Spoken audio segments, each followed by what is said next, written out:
I used to think, well, you have to agree with the parents 100% of the time.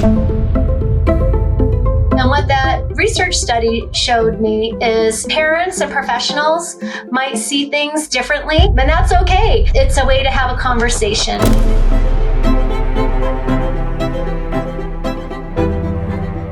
Welcome to the University of Wyoming College of Education podcast. I'm here with Marisa Macy. Hi, everyone. My name is Marisa Macy, and I am the John P. L. Bogan Foundation Professor of Early Childhood Education. At the University of Wyoming, I teach, I do research, and I do different things related to service and outreach. What's one thing you wish you knew before you started teaching that you learned after you started teaching? One of the research studies that I have been doing with some colleagues of mine, we're learning from families and early childhood professionals about ways to support children as they transition from preschool to kindergarten.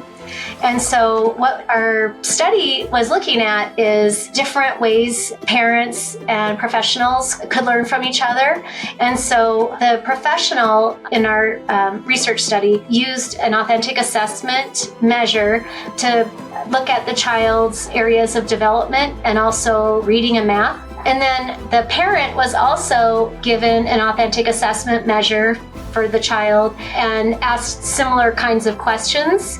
And one of the things that we wanted to know, was a research question of ours, was do parents and professionals see eye to eye and have similar views on the children's development?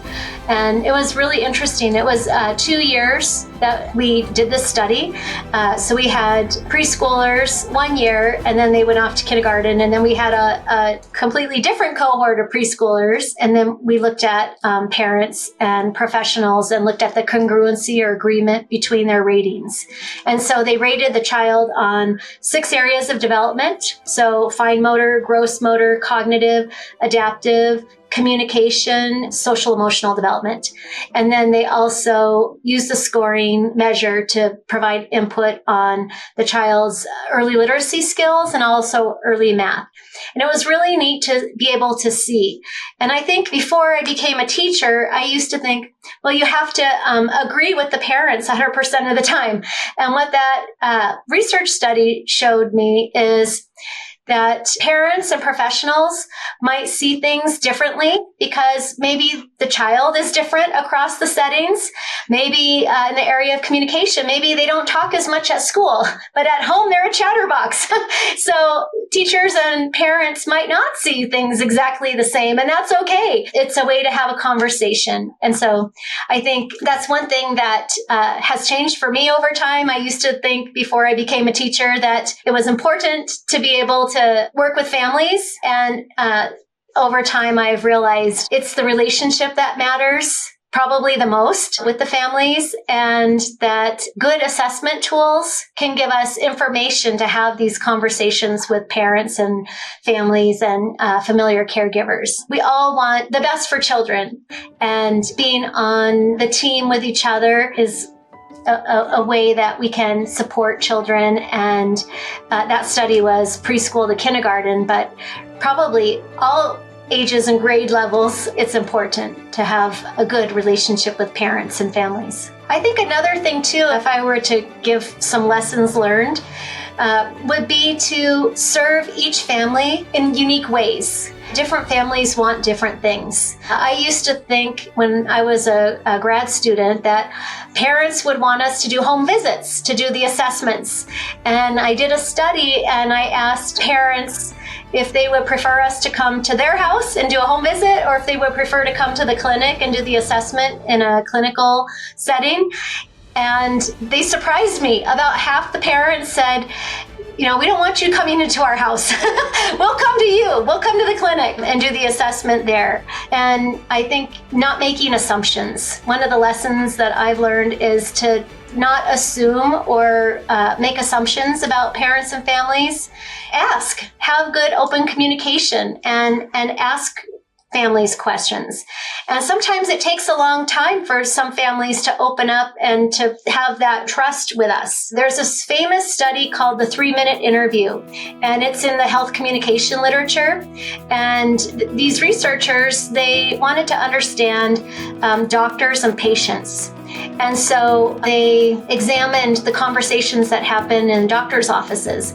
And what they found is that if a patient is interrupted in the first 3 minutes of the session, that they're less likely to go on to share information that could lead to a diagnosis or treatment. And so having that listening that happens in a wellness check or in the doctor's office can also be something that us in education can learn from.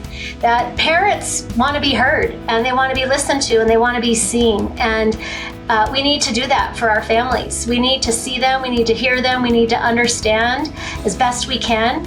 And if the parents and family, English is not their native language, we need to figure out ways to be able to get an interpreter on board or get materials translated for families, but do anything in our power to be able to see, hear, support, and serve in the best way possible the child and their parents and family members. There's also this really great book that I use sometimes in my classes. It's called The Spirit Catches You and You Fall Down. It's a great book to read because it looks at what happens when families have views that are different than the professionals that they're serving. I have a question. If it's like a parent who's its first child and the teacher notices and suggests to the parent, hey, I would like to get your child tested for so-and-so, and the parent's refusing, what would you say to the parent? That's a great question, Paige. I love that question. It shows me that you know about the law that we have to get consent before we do the testing. So we have to make sure that the family and parents approve and that that's something that they want. And if it's not something that they want, but maybe the professionals have concerns, the most important thing is establishing trust and rapport. And maybe not that day will they give the consent, but maybe they'll ask questions and maybe they'll want more information about ways that they can support the child at home and at school. And building the trust and the relationship is important for serving that child and that family.